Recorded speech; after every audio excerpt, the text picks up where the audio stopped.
Nós estamos tentando eigenlijk o último 3 weekend ng grande do qual está período de carnaval para serviço de ambulância de IMSAM, dus nós estamos preparando a maneira turanya, dus para dar serviço no momento que está necessário.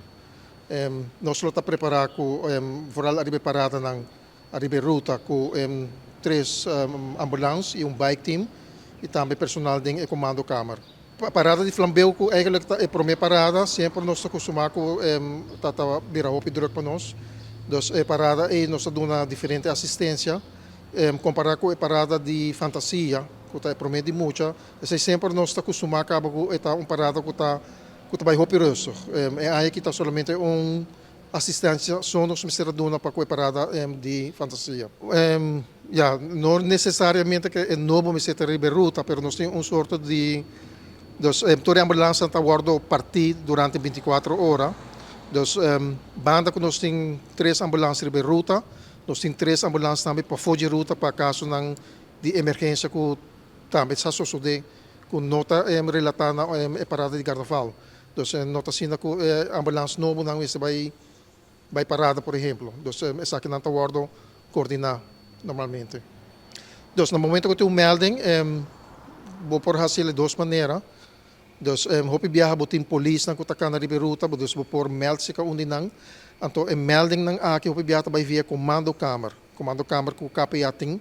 Dus de comando kamer tem personal de ambulância também sinta ku guia e unidade nang kuting riba e ruta.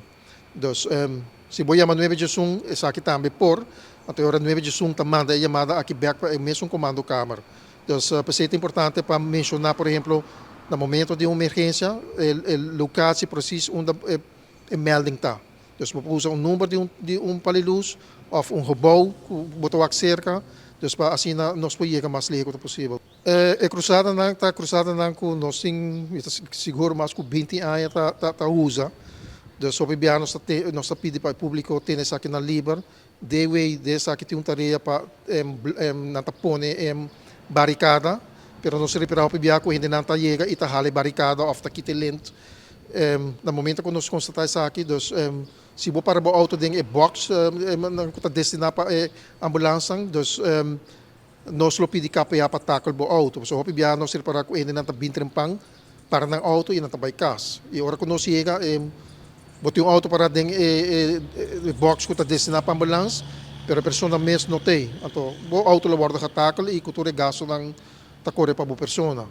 Então, se nós pedimos para cruzada aqui está estrategicamente para nós projetar a ruta para se algo passa, então para lá que está aqui na Liber.